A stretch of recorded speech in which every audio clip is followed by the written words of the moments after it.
Salutations, everybody. It is Matty here today with episode 245 of the H.A.M Radio Podcast. And it's me, Karak with ACG.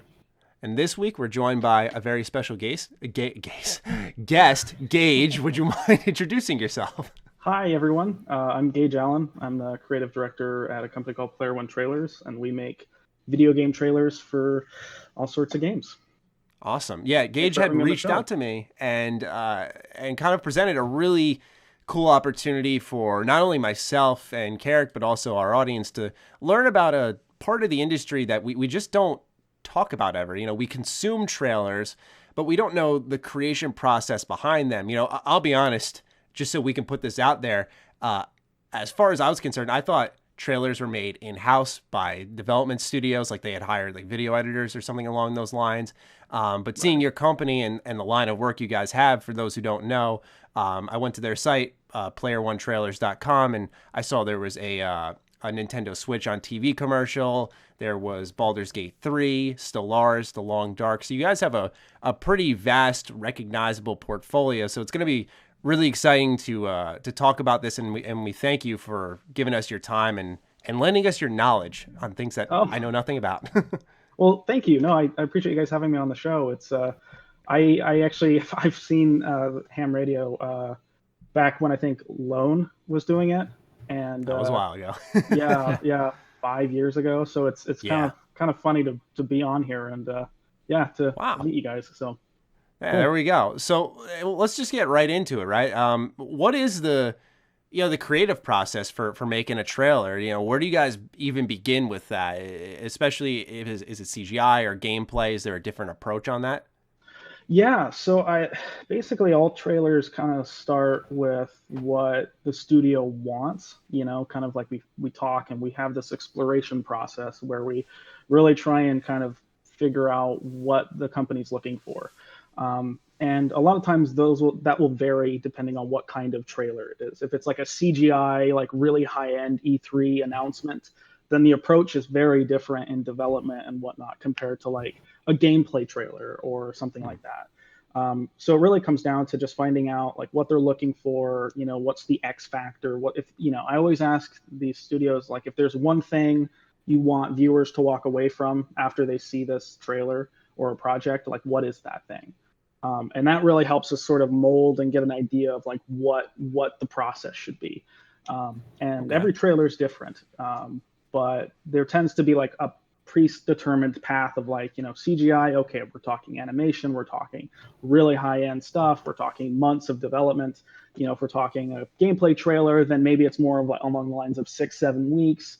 But it just depends because there's 1.5 million different trailers out there, so it's kind of fun. But that's generally where it starts.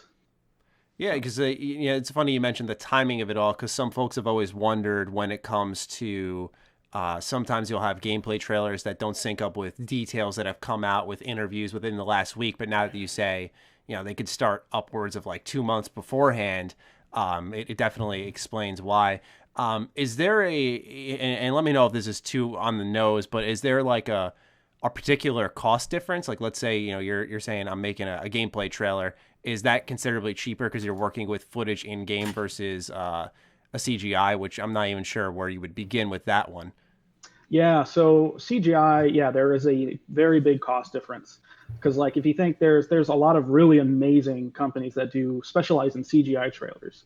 You know, places like Blur or like Studio Squeeze. I mean, there's a lot of really good folks, and those can cost millions of dollars to make, to have like a 2-minute CGI trailer at the quality that a lot of these CGI trailers are at. Like a lot of the like Elder Scrolls Online trailers that are really highly crafted, or the Blizzard trailers, like those are super expensive to make. So when we're talking like doing gameplay trailers where, you know, we jump in and we take a 3D camera within the game and we shoot things in real time in some cinematic form, and we create title sequences and we write a voiceover and do all the editing and sound design, and we'll do custom music as well. That is definitely much cheaper. It doesn't quite reach the multi-million-dollar level of some of those CGI stuff, but yeah. So you'd say Baldur's Gate 3, that was a pretty long CGI trailer. That would rank in the higher end, we'll say, of the cost spectrum. I would imagine. I don't know the specific details. Gotcha. Because that was a different studio that did the CGI opening, which is amazing. Apologies. Yeah.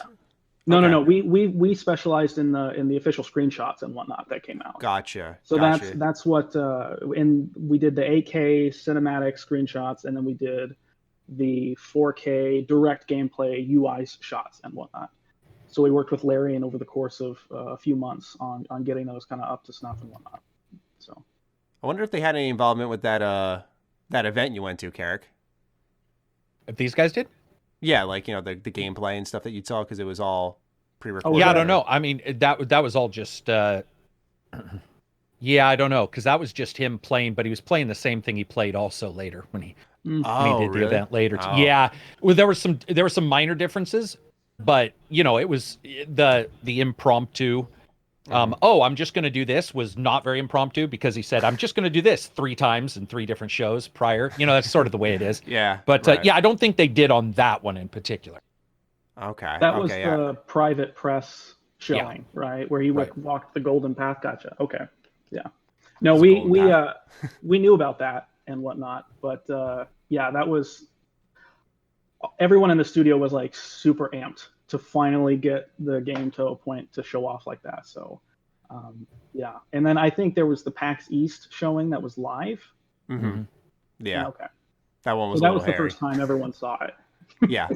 Yeah. That was, I was particularly excited, but a lot of people were like, oh my God, it's so chaotic. I'm like, welcome to Larian Games. You know, it's kind of the charm. Yeah. You never know what you're going to get.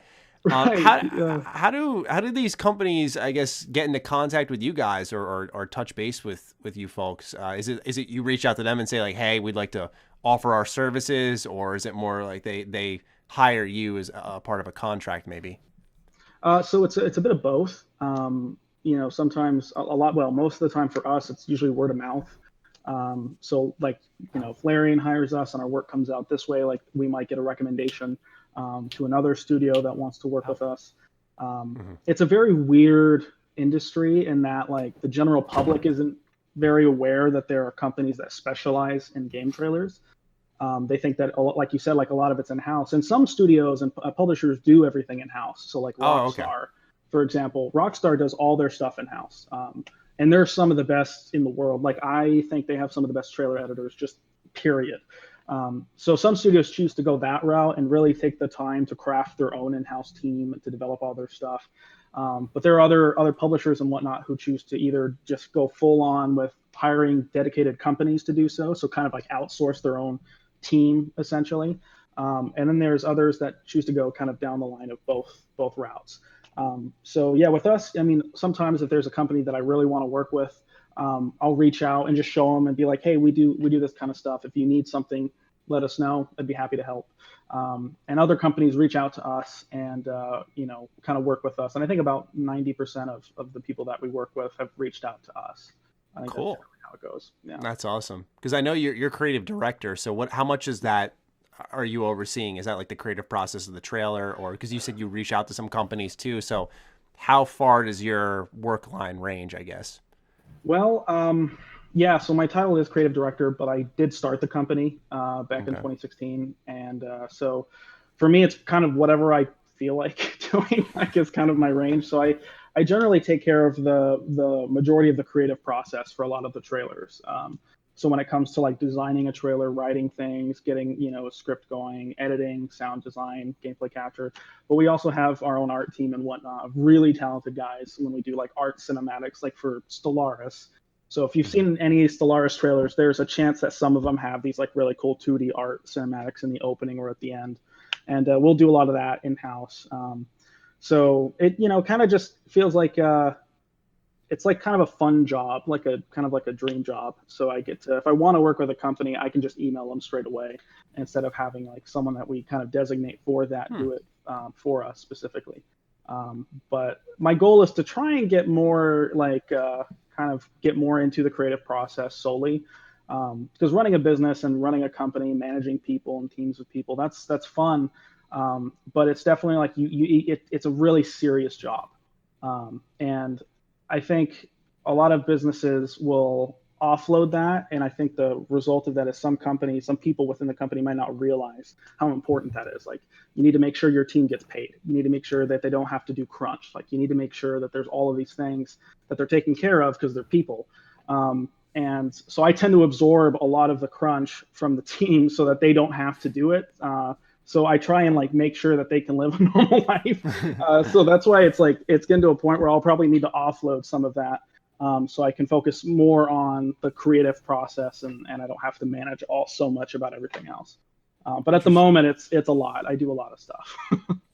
So how big's your team if you're doing a lot of the workload? Like how big is the staff you've got? So we can go up to about 20 people on like a few trailers. So like we did a trailer for Stellaris Federations. And I think on that we were, 10 or 12.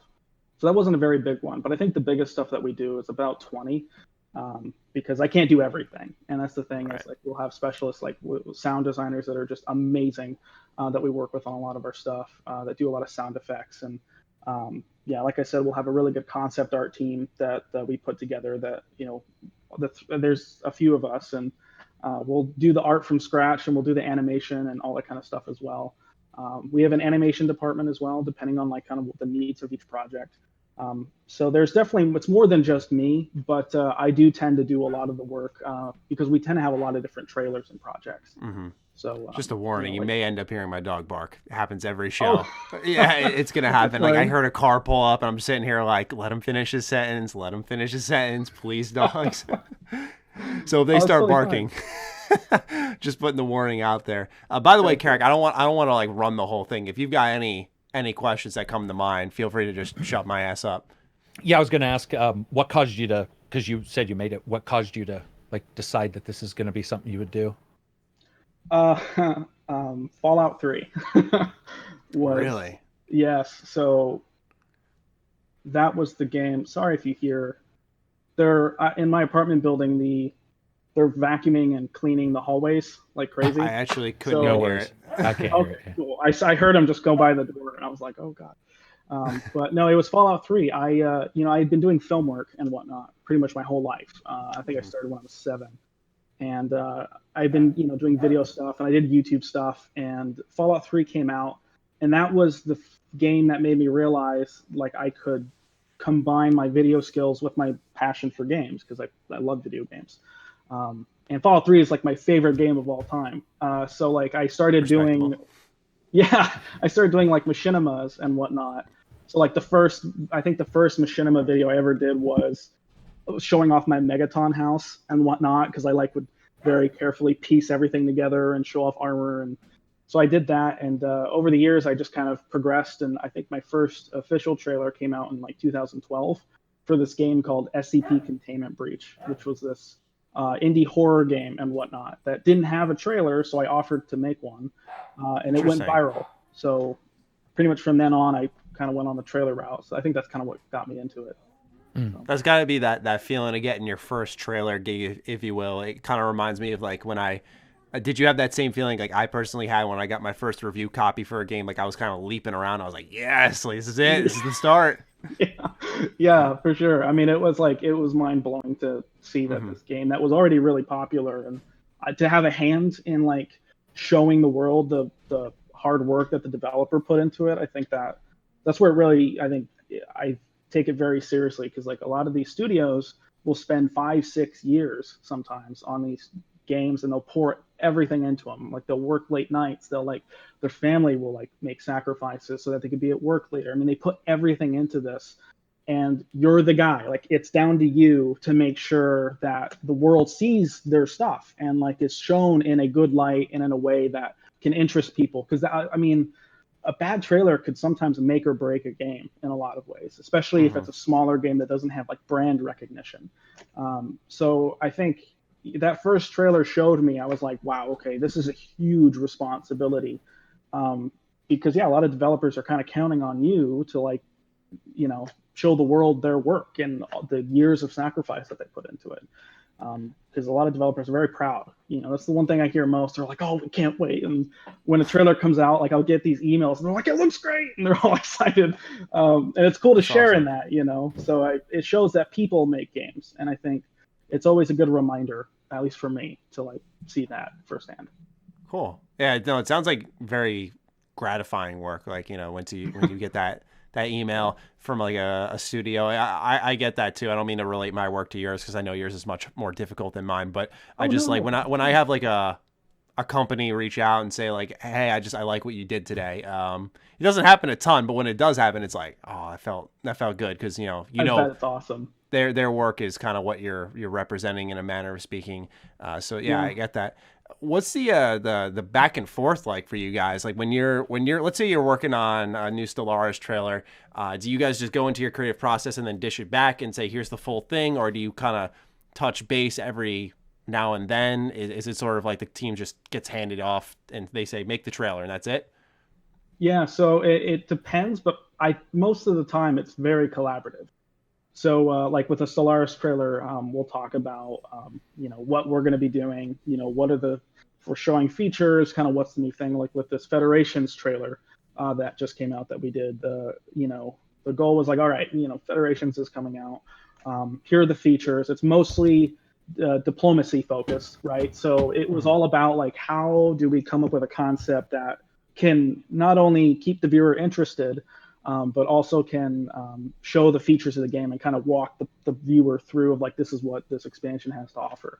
And so it'll generally start with like, we'll either talk some ideas with the studio, and I work with the marketing team pretty much over at Paradox a lot. And Gotcha. We'll also get input from the developers themselves. But we'll okay, so they're involved too. Okay. Yeah. So like, there's definitely like, I'll even ask the developers for help if there's like, if I want to write a script around like a certain event in the game. Stellaris is huge, and it would take forever to try and dig through every single event and find one that fits. There might be ones that I'll remember that I'm like, this is going to be cool, but I usually ask and see if we could get the developers to let us know what are some of the really cool stuff that they would love to have shown or might make a cool story. But I wanted to have this like in lore, dialogue, like news reports and whatnot, like I did in some older trailers. But there's not really a lot of visual stuff in the new expansion. So it came down to let's let the stories of the galaxy that we'll come up with from scratch tell the story while simultaneously portraying how the player will go through the expansion. And so generally I'll give a script and we'll talk about script. I'll get feedback. We'll collaborate and figure out like what works, what doesn't. With a lot of my clients, I'm, not a yes man. So I'm very upfront. If I'm like, I don't think that's a good idea. I don't think this is a good idea, but it's their trailer. So they can easily override me if they want. And the process is about finding that balance until we get to a concept that's like, let's go into production. And then we'll start developing, getting drafts and whatnot, getting a rough kind of, timeline when we edit together of like pacing and music and stuff like that. And then just go back and forth, send them a draft, see what they think, what should we change, kind of get them on the same page of where we want to go. So they know if we're going to the wrong place, they can redirect me, to something else and whatnot. And then I can redirect the team to be like, all right, let's forget this. Let's go over here. So it's very much collaborative. This is not a type of job to be like, like I need to keep my idea. Like, you're wrong. This is the right, like, Gotcha. It's very much, it's their game. So we have to be very open to that kind of stuff. So. It sounds like you got to actually then be actively involved in almost playing the game, at least in the case of Stellaris. It sounds like you have to, to envision that type of stuff and to take it as seriously as you do, you need to play the game. And I know that may sound silly, but we have journalists and some YouTubers who even like barely play games, and it's strange because it's their profession. So do you often log some hours into games? I know you said you love games, but sometimes you love them, but you don't got time for them. Yeah. No, I definitely I will. Generally, when I start a trailer, if it's for a game I haven't played, it's going to be, my first thing is I need to play the game. I need to see what you guys are trying to do, what the goal is. I need to understand it from the perspective of a player. Because if I don't play it, then the entire approach of me that's not going to work very well. Because it might be off. So I try and be as closely like probably the most accurate I can be to a game as possible. So I'll play through a game, and a lot of times I'll joke and say that we're kind of like our side gig.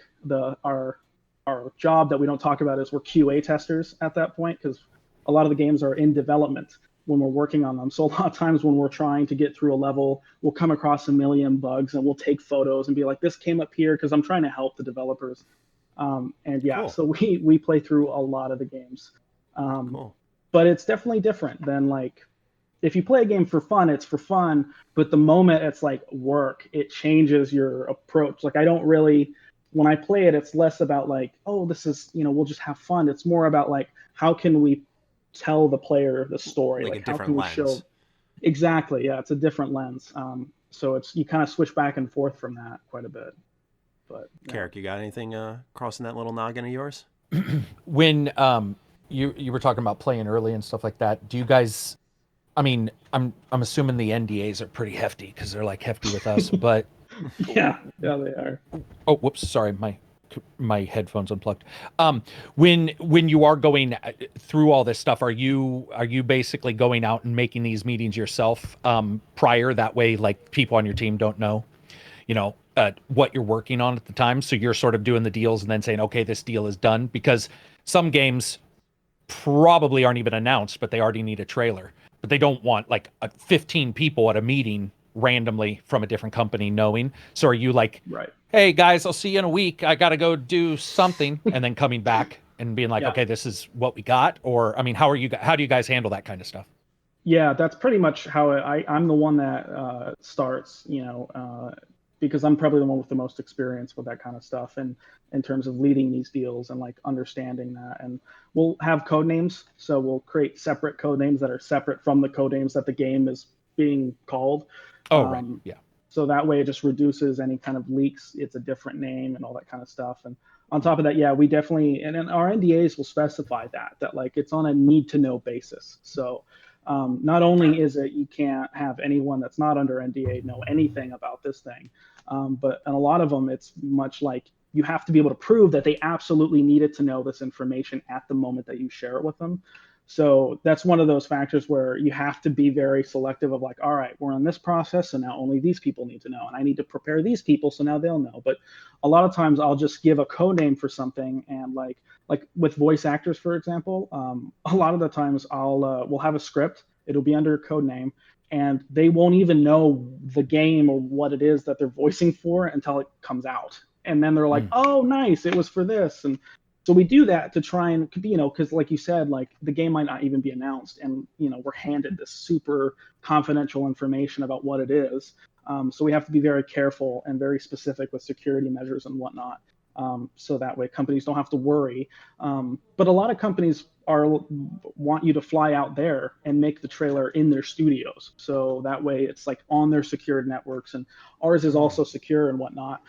So we do a lot of stuff in our own office, but with a lot of these companies, you can just fly out and work directly with their team and spend a couple weeks, in a hotel, basically working on this stuff until you can bring it back to the main studio space.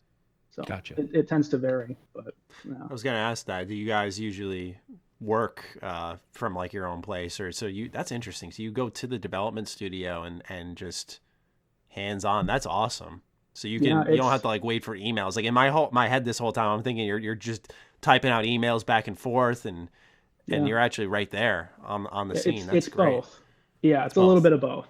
Yeah. Okay. So some studios will do just like you said, Skype calls and emails and stuff like that, and phone calls, and getting the right kind of feedback and whatnot. Mm-hmm. And then other studios, we go to the studio and whatnot. So,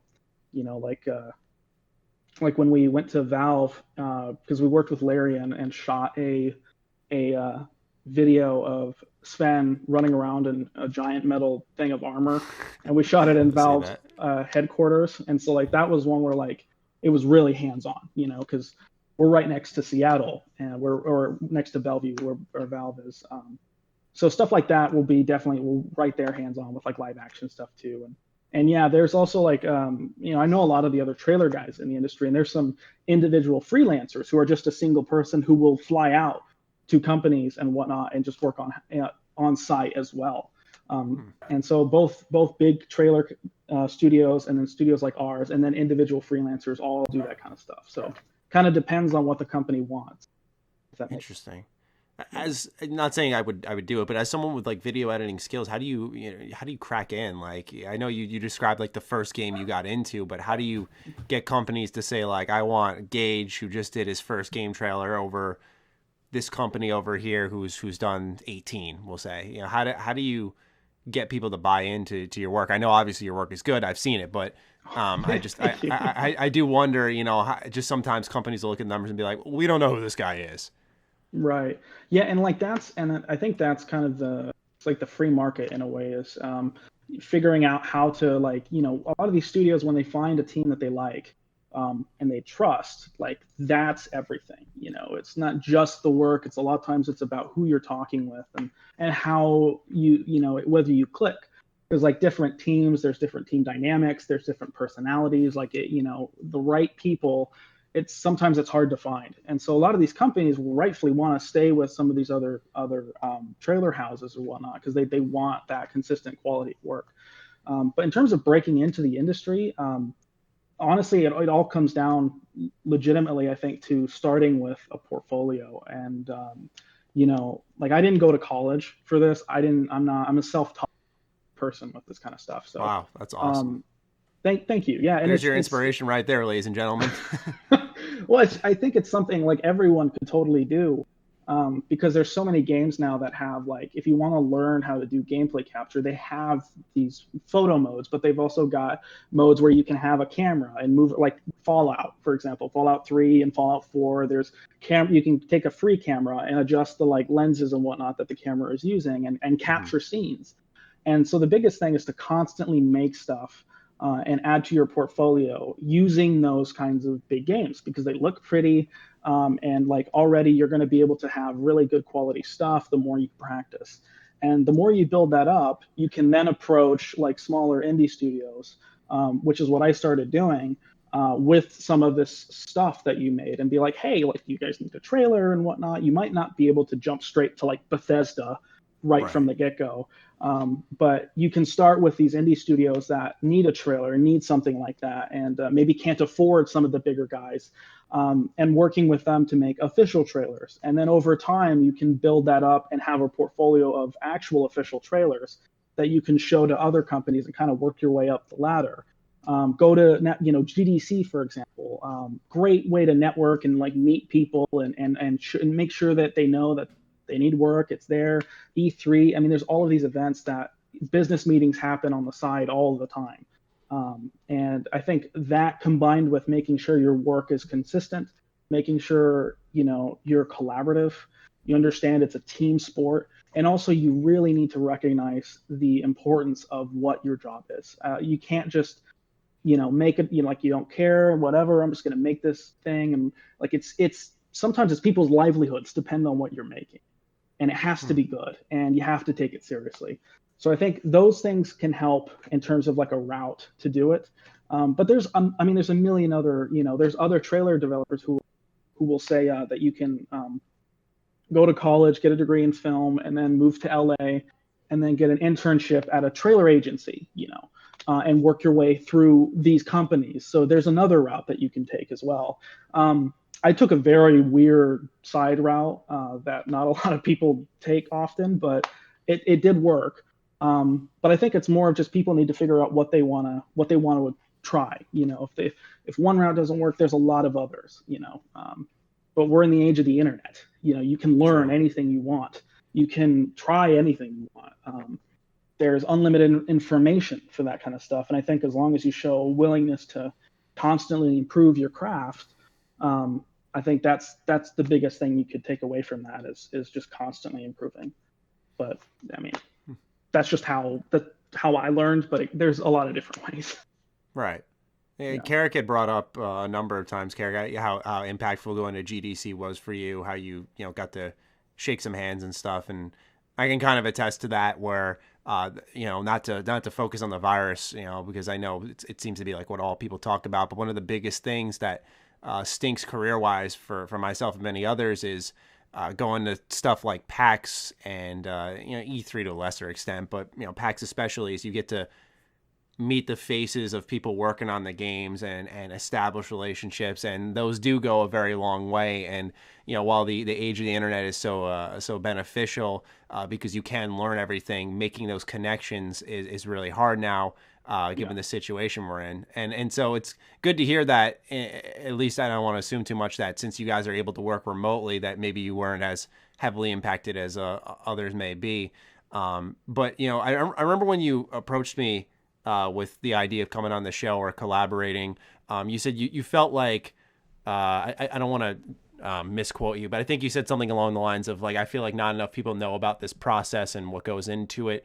Is there just things that come to mind that you haven't spoken of yet that you want people to hear, that you want them to learn, to know? I know we've just slammed you with 1,000,001 questions here, so I just wanted to kind of instead just give you the floor and just be like, talk it up. No, it's totally fine. No, yeah, I think when it comes to trailers, one thing that's good to keep in mind is, as far as I know, I don't think trailer makers purposefully go out to make misleading trailers. I think that's a very you hear that a lot, because like you'll see like a game will come out that feels different and looks different than like a trailer might portray.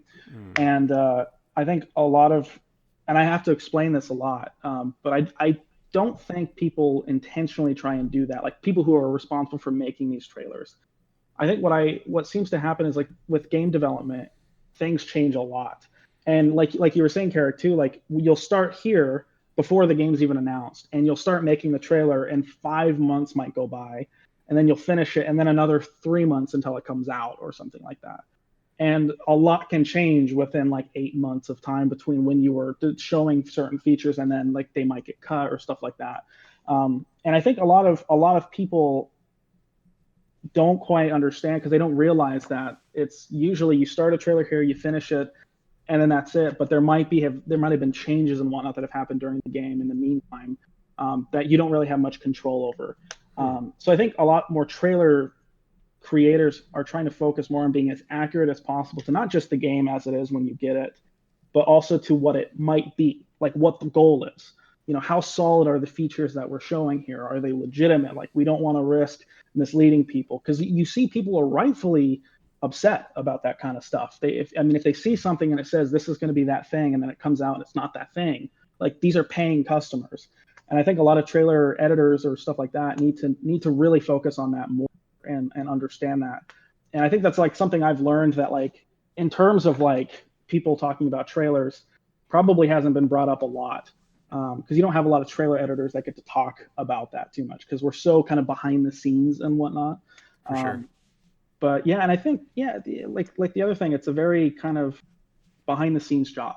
So there is no credit, there is none of that, because it's meant to support the brand and support the game.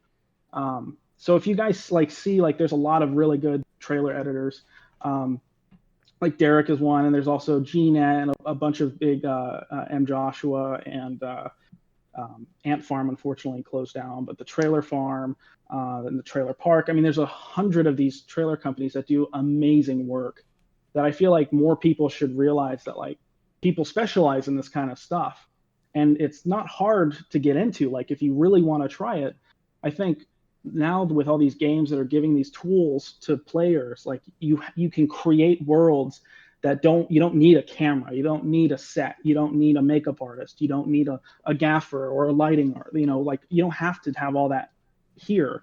The game can be your kind of playground. And I think that's one thing too that like might be good to know for people, is that you can jump in right now at any time and make cool stuff.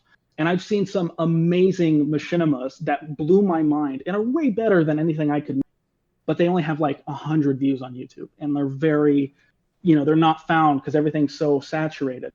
But I feel like the more people realize that like machinima is an actual type of storytelling, it's a legitimate art form, trailers can be as well.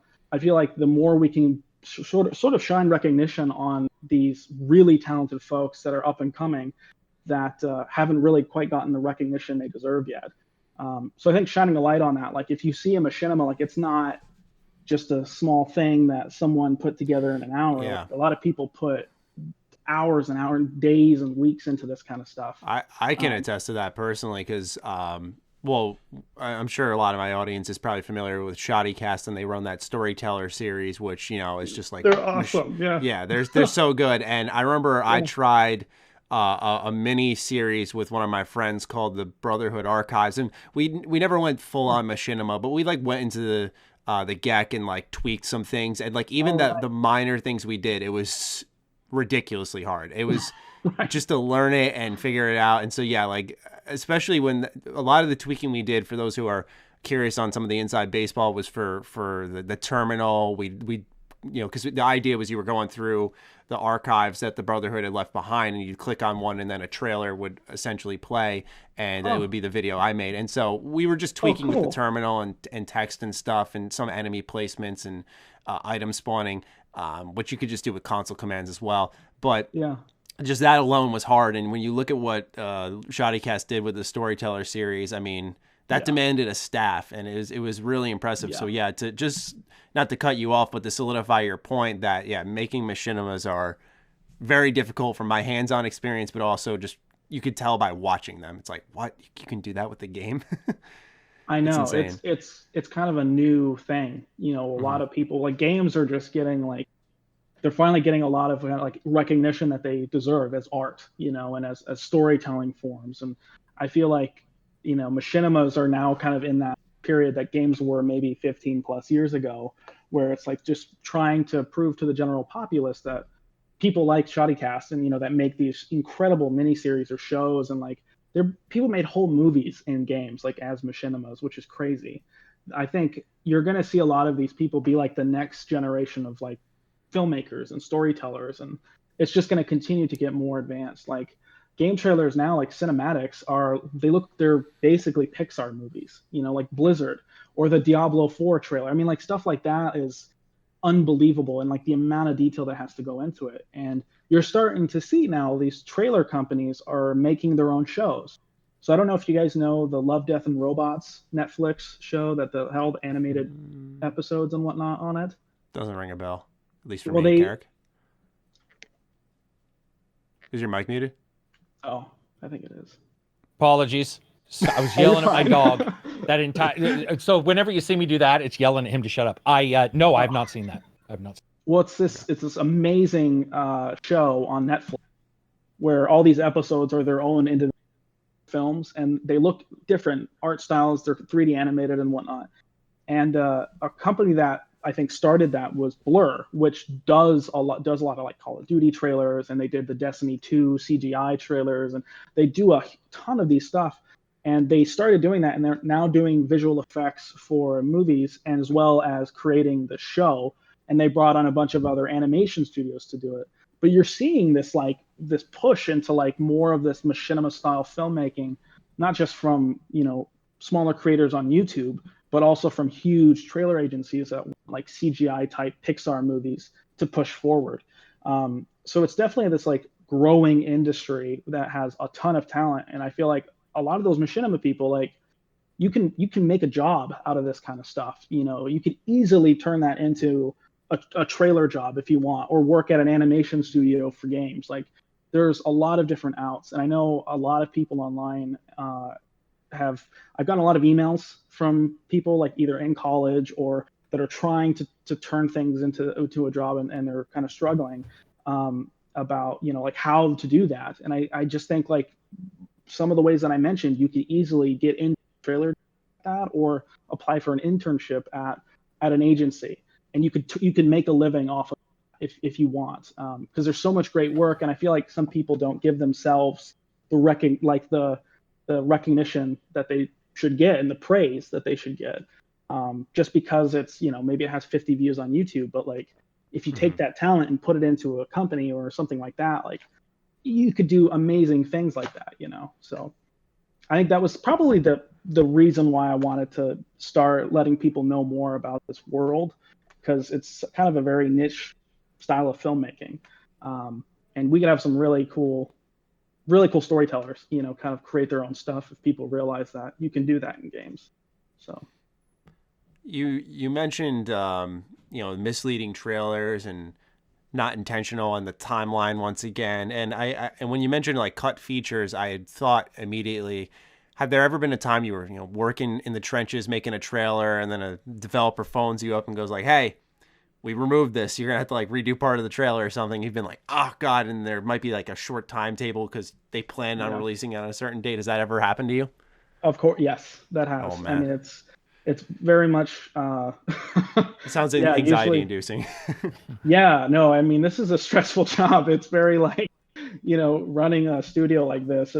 It's when I get that call, I actually really appreciate it though, because it means that the viewer is going to get a more accurate representation of the game.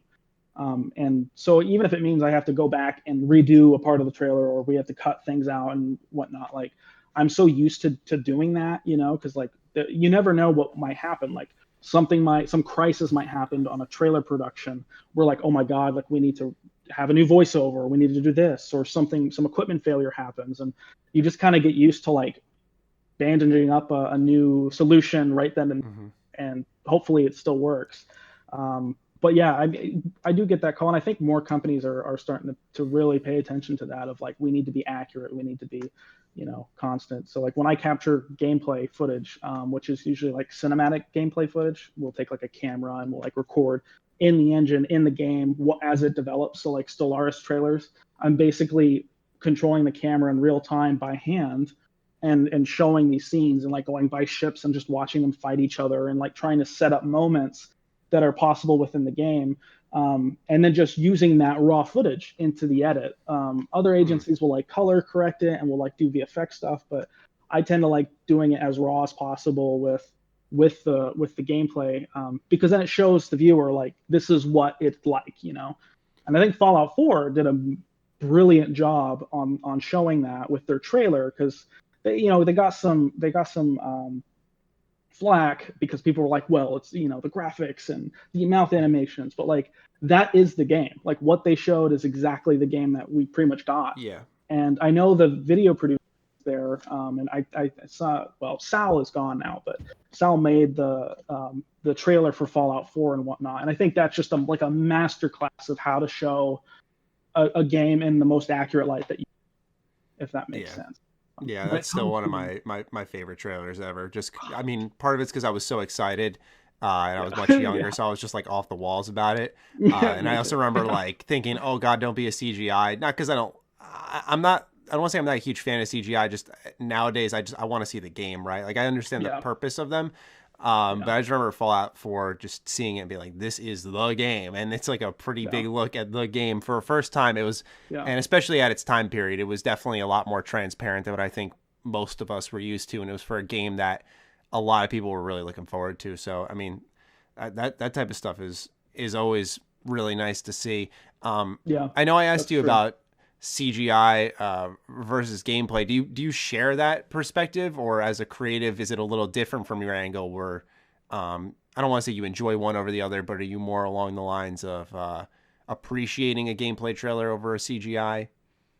Yeah, I think for me it generally depends, because the final goal of both of those formats are different. So I think like a gameplay trailer is really cool because you get to see the game. Like I love making gameplay trailers, because they're more in some ways can be more limiting, because you have whatever the game is, like that's what you have to show. And so if you're going to write a script, and if you're going to show things like this or whatnot, like you're limited to what the engine's capable of. You're limited to what the graphical fidelity is. Like you're limited to whether it's isometric or third person or first person or whatnot. Like that all changes how you approach that trailer. But it's gameplay, which is a lot of fun. And with a CGI trailer, it isn't gameplay, but you have unlimited possibility. You can do anything you want. Like there is no limitations to those, unless you're trying to render them in engine, which like I think Battlefield does, and Death Stranding, like they'll run in the engine in real time, but they're still like, it's all there. They can animate whatever they want. They can create whatever environment they want. They can tell whatever story they want. So I think the creative freedom that comes with CGI can allow people to see a more, I think, direct representation of what the developers envision the game to be, and the story and the tone that they want. while with gameplay, it's them showing what you're seeing right in front of you. But like as we both know, like when you play a game, you might see like if people play the original Fallout, right, and they saw that kind of isometric approach and like the turn-based stuff, and they approached it like in their mind they're envisioning something like, and that's why like nostalgia will remember these games that maybe looked different, but we'll have these amazing memories of them that will like tell our friends for years and be like, oh my god, like in Fallout 3 when I went into the Dunwich building and then there was this and that. Like there's all these cool moments that I think, you know, like Fallout 3 graphically I really liked and I still like, but I feel like in my memory when I think of Fallout 3 and some of these moments, the combat whatnot seemed way more intense and way more like realistic than if you play it now. Yeah. And I think that's because, you know, there's the game you're playing and then the game you're experiencing are two different things. And I can see the value of both of those. And I think a CGI trailer and a gameplay trailer can overlap in some ways in that regard, if that makes sense. No, it definitely does. That's why I wanted to kind of pick your brain on that, because I'm, like I said, very much in the mindset of liking gameplay over CGI. Karak, where do you stand on that? You like gameplay over CGI? CGI. You hate Yeah, it doesn't make any sense. I mean, I personally don't find it. I find it wasted money. Very wasted, because it's not a really good. It's not I mean, that's. I don't know if you guys saw recently, but they did a trailer for the Dresden's new book, Dresden Files, which is a book about like real, like our time, but magic users. So it's a fantasy book. But they did a TV show trailer. I was watching it, just going like, it doesn't, and I get some people may like it, but for me, it doesn't translate. I want to see what it is. And a CGI doesn't translate. I also don't like CGI in games though. Like cutscenes, I would rather see it in engine. I think it translates a little bit better. That's why Uncharted, they have incredibly high budgets, but you get something like that. However, that being said, two of my favorite things of all time are the Halo 3 diorama commercial or trailer, which is to me at least the best trailer ever made. And then the second was Gears with Mad World, which was REM singing, which was incredible. Like those two will probably forever like be entrenched in my mind as like the coolest things I've ever seen. And I think with Mad World, some of it was, you know, it was touched up. It wasn't what you actually got. You know, there was some PC footage maybe for an Xbox game, that kind of thing. But yeah, I'm just not a big fan of that. I just find it doesn't, it's never going to be in the game, I guess. When I see the CGI, I'm like, I don't care. We know that's not going to be what it looks like. So why do that? Versus make it look good in the game. Like Stellaris, if you're going to fly around with that, to me makes far more sense, because I can go, yep, okay, I know what I'm going to see. But if you do this big highfalutin graphical presentation of some king on some magical space throne, just like, yeah, I'll never experience that. I don't know. I just find it just not distasteful, just odd. Is there a blending that's possible? Sorry, I didn't mean to cut you off. You go ahead. Oh no, you're totally fine. Is there a blending? Was that your question? Yeah, like I guess a blending of the two, like where you mix CGI and gameplay a little bit, and there's a best of both worlds. Not to settle this dispute, but rather to see if that's ever been a possibility floated by. Yeah, I mean, Battlefield did that. I think the Battlefield 3, they did a trailer that showed. Yeah, so I think it was like live action it was like live action and then the gameplay and stuff like that. Yeah, so over the top and stuff. Right, and they'll mix that kind of stuff where they'll intercut like gameplay moments, and so I think there can be a blending for sure. And I think when it comes to CGI, I think I totally understand your point of view. I totally get it's not for everyone, you know, but at the same time, I also get why developers choose to put the money into that. If they were trying to show you kind of what players would experience, because I think that's in a way similar to how we approach like certain Stellaris trailers. Because you know, a lot of the Stellaris trailers are like UI, you know, it's lists and like in your mind you're envisioning all of this, like the galactic community, you know, it's a bunch of icons and like they're voting and stuff like that, and you'll see it in real time, like the galaxy will change and like ships are there rendered, all of them together in fleets, and But like when you're seeing the voting, it's just icons and things are switching back and forth. And so what we did with that was trying to show people like this is basically what's happening is like the Senate's voting and then these guys are doing this and we make it really exciting and interesting and then show gameplay with that to show the repercussions of that.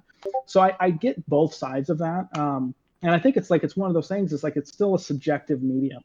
So like you have every right to not like CGI just as much as someone else who loves CGI or loves stuff like that too. Because like I personally thought the Fallout 4 opening cinematic, the one that's live action and that pans up and it's the guy running and talk. I thought that was like one of the greatest opening like cinematics ever. I just thought it was so well done because it told the story and I think it set the tone and it gets you kind of ready into like what the developers are looking to have. But like when you were talking about some of the really good, like the Halo trailer and the Gears trailer, another really good one is the Dead Island one. I don't know if you've seen the Dead Island it's one of the best trailers ever. The thing is fantastic. And, by the way, not representative of the game at all. And that's why it got dinged. It did get the shit beat out of it when the game came out. But, man, that thing was good. I know. And for sure, like that's Anton Borkel made that. And I know him. He works at Riot Games. But, yeah, he did amazing work on that. Yeah. All the other animators, but I think that's the thing too, is like it really you need to really focus on, I think, as a studio, like if you're making CGI, how does it represent the game? But that can be really tough because sometimes the CGI stuff comes out years before the game comes out. Yeah. And like you might not realize there's a problem with the development approach or this scene or that or some concept until you get to there and it's like, crap, we have to redo all of this. And then you're going to realize that the CGI isn't going to match the final product. But I think that's kind of part of the territory. It comes with the territory. Like Destiny. Destiny was originally going to be a very kind of different game and story and all that, and they changed it up because they felt like it needed to be fixed and whatnot. And it was very different upon release. And if you go back to like the early Vidocs that Bungie released, you'll see whole storylines and features that were cut. To kind of fix what they felt like was like focusing on getting a better game. And so I think it's one of those things where like no one's perfect. I think these are just people making games and lots of them, thousands of them. And if there's something that feels off or cut, maybe it wasn't the right choice, or maybe it was. It's hard to know unless you're like in that world. And a lot of times I won't really even know either.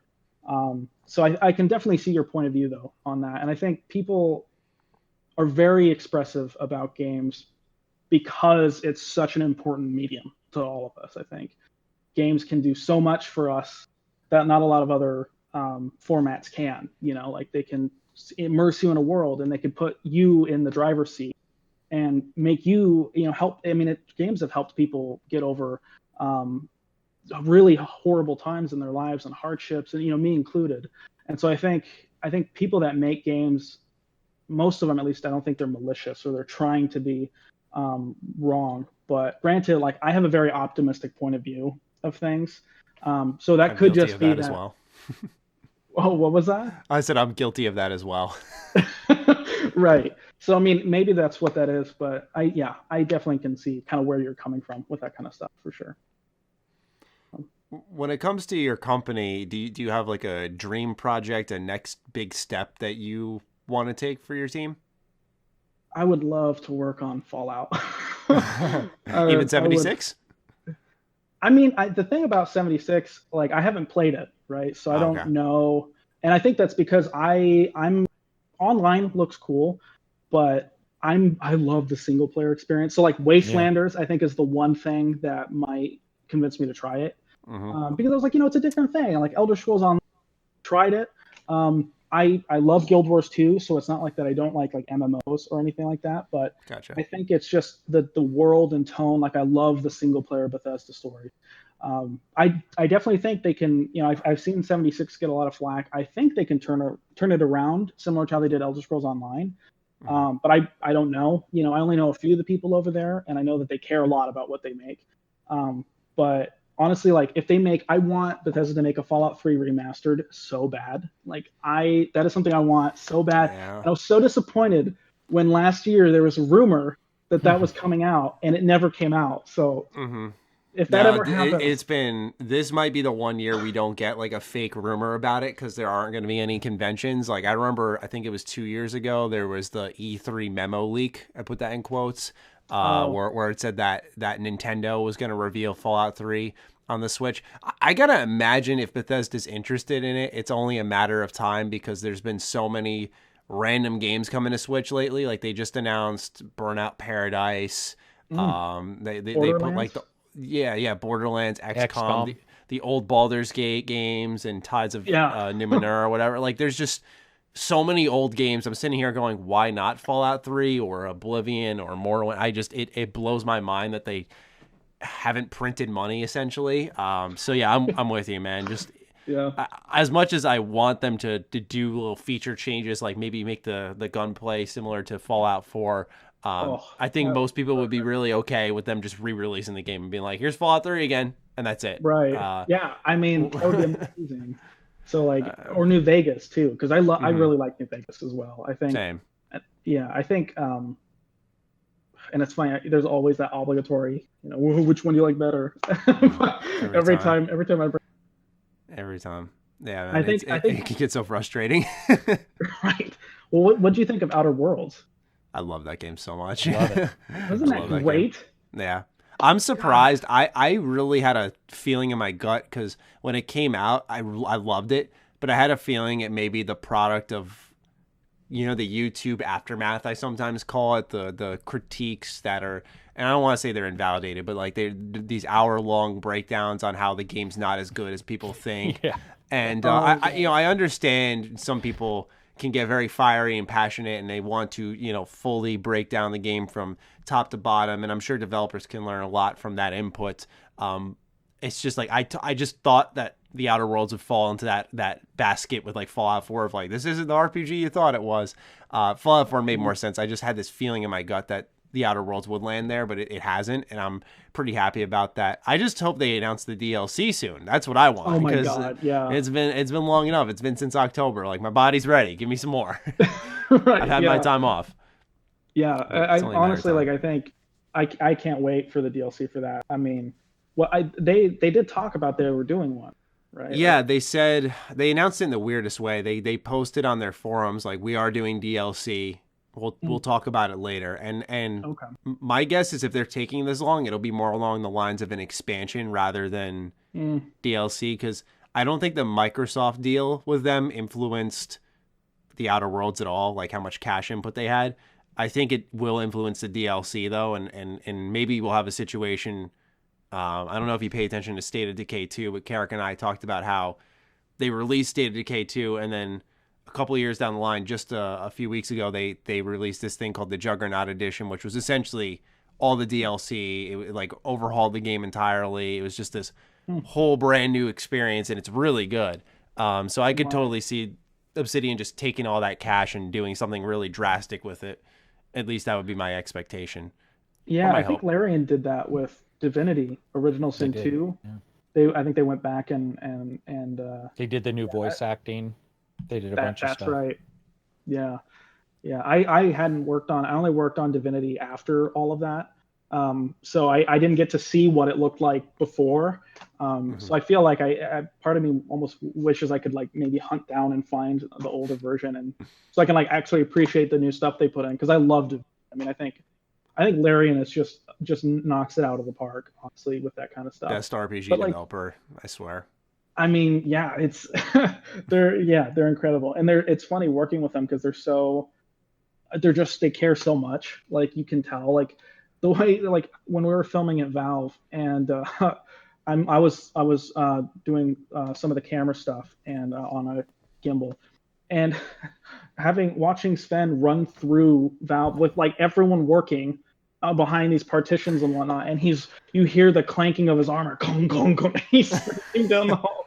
For some reason, it's just like, that's just such a funny, just a way to approach like announcing something. Some studios would just be like, here's a really fancy like Switch trailer, but Larian's like, no, let's do this heist. Like, let's make this heist of like, let's try and get, steal Valve and whatnot. Steal their servers, I think was the goal of the video. But yeah, Yeah, I think I really love it when companies kind of are more transparent like that and show that they're just and they love games and I think a lot of companies are starting to learn too that that's a better way of approaching things, acting more human, if you will. Just right. relating to the person. Like, we don't want to treat them like robots. We want to communicate to them, and they shouldn't treat their consumers in turn like robots, where you churn out that cute little trailer and it's like, yep, it's coming to Switch, that's it, and it's over and done with. It makes it more fun to see them lively and interactive. So yeah, I definitely agree on that. So you said Fallout was your dream project, but what's like is there a next step for your company, or are you guys just kind of, I don't want to say coasting, that makes it sound too low effort, but are you guys just in the rhythm, I guess? No, we're there's so last year I created a Battlefield film called This Is Battlefield, and it came out and had an insane reaction from people, and I really love telling original stories within games and whatnot.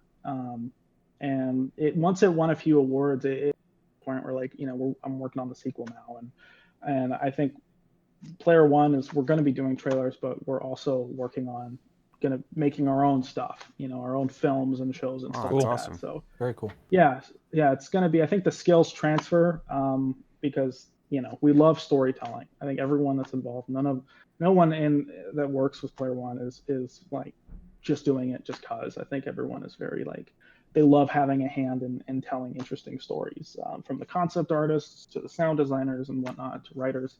So we're working on some interesting stuff. I don't know, maybe later in the year we'll be able to show some of it and whatnot, but I've been working on kind of like gearing up through that process.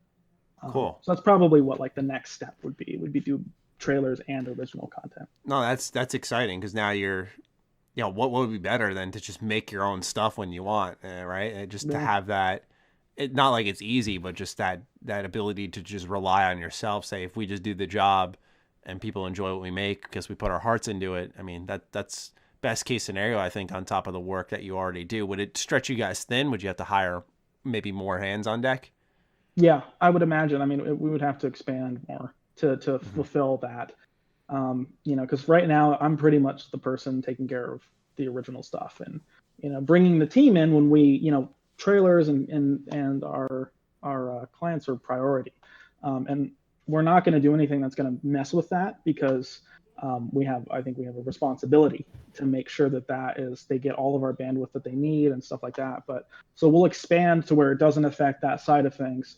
I mean, it's definitely it's going to be interesting, I think. But I'm excited to see, man. That's a really cool surprise there. I got to see the video. Is it on like YouTube? This Is Battlefield?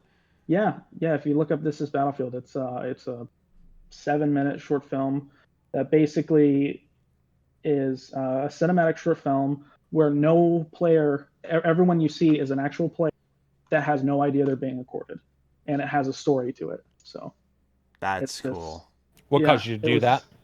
Just a random idea, or was it something you were thinking about prior? Or what? Yeah, well, a Battlefield has a spectate mode, and I didn't know that, So it was like people use it to like watch matches and stuff, and they'll like you can spectate players, but you can also take a camera and like adjust lenses and do all that kind of stuff. And so with some messing around, I was able to make it similar to like a lot of the tool sets I use in proprietary engines and Unity and Unreal, that kind of stuff. And so I just started recording multiplayer matches, and realized, I was like, oh my God, like I could make something cool out of this. Like, I wonder if I could do an entire film with like a story and a voiceover and stuff like that, and do this really high quality cinematic approach, and have no one know that they're being recorded. So now it's like, if you played between, I think, what was it? It was November to December of 2018. You might be in the film, and there's like 20 people claiming to be this one guy. So like, it's a lot of fun, because it meant to like, you're supposed to project yourself. So yeah, that was a fun thing. And DICE was really supportive of it, and EA was really supportive of it. So yeah, I got approached about a couple of award shows that wanted to put it through the ringer, and EA owns everything about it, Mm-hmm. basically, because it uses music from Battlefield, and the only thing that is not from Battlefield is the voiceover. So I just had one of our regular voice actors, and I wrote the script and did all that. But we did everything ourselves. But it uses like assets, right, from Battlefield, like their models and stuff. So I approached them and was like, can I submit it to this? Like, I don't know. These guys want us to put it through. And their legal team was like, we haven't really been approached with this before. And I think a month and a half, 2 months went by, and they kept checking in, like, it's, we have to make sure precedent and stuff like that. And then out of the blue, they're like, actually, yeah, go right ahead, submit it to as many award shows and festivals that you want. That's cool. I've never heard of EA doing that. It was like an astonishing moment, because I'm like, holy crap, thank you. So they were really supportive, and then it made history at a couple of award shows that were primarily for live action stuff. So it won for the first time in history. It was the first video game media to win anything at those shows, and I think it won like 3 awards. But it's enough demand happened for the sequel, so I've been working on the follow-up to that, which is taking longer because it's bigger. But yeah, so 2018. Not to interrupt you, but I'm trying to think what Battlefield was this in. I haven't played Battlefield in so long, so that's why I have to ask. Yeah, so it was Battlefield 1 and Battlefield. So okay. it was both of those together. Okay. And when you watch the film, like it'll make sense why there's both of the games in there. Okay. Yeah. All right, that's awesome. And is it in those same battlefields again for this sequel? I think so. Yes. Okay. That's still like, I am trying to see if I'm going to add more or not, but I think it's going to be the same too. Gotcha. Yeah. Okay. No, that's a really cool thing. I definitely have to check that out. Yeah, let me know what you think. Absolutely. I don't have any questions left though. I don't know if Karak, you've got a laundry list that you've been trying to chop through. I was just going to ask. So you put it together. You started doing this.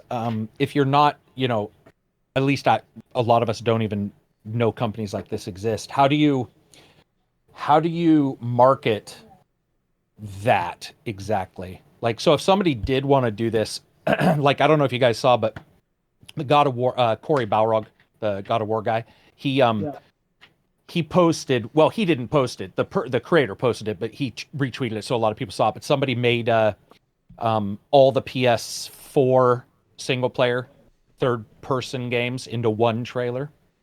So it transforms from from Kratos into Spider-Man into Aloy and it's seamless. Like, it's legitimately difficult to tell when they transform and how they go about it.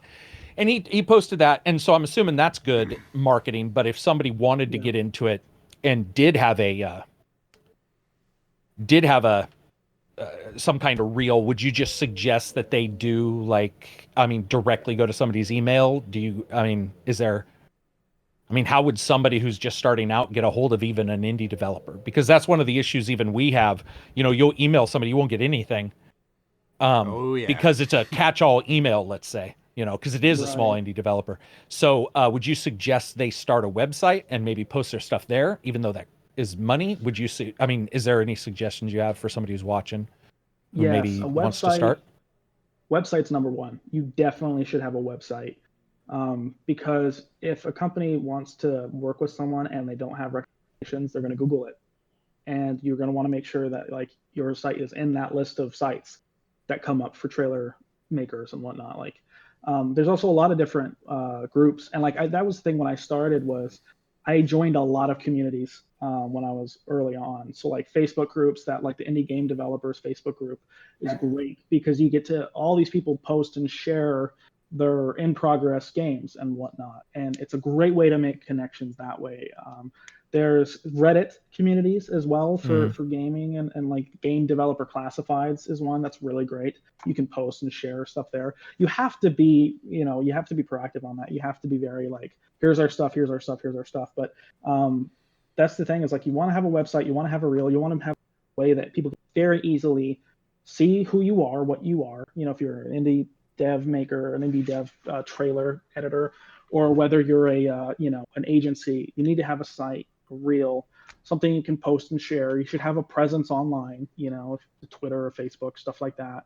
And then, LinkedIn, and then start to make those connections as well. So, cold emails, that's not a bad way to go about it. But like you said, like you might not hear anything for a while.